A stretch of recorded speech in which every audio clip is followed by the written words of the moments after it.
5 things that any woman can sit at home and do to help her pelvic floor? First and foremost thing is to see if you can drop down into a squat. When you go down and sit down in a squat, bend your hips, bend your knees, keep your feet flat on the floor. And if you can sit down in a squat without falling, without losing your balance, that tells you that your pelvic floor is stretching beautifully.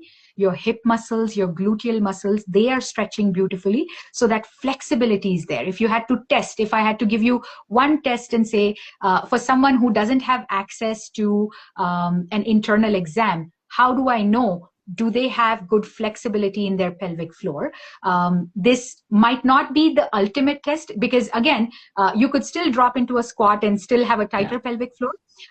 But overall, if we look at it in a 70-30% sense, 70% individuals who can drop down into a squat and be there comfortably for 10 seconds would have enough flexibility in their pelvic floor where they wouldn't have symptoms. That's one thing that you can do. Start practicing squatting.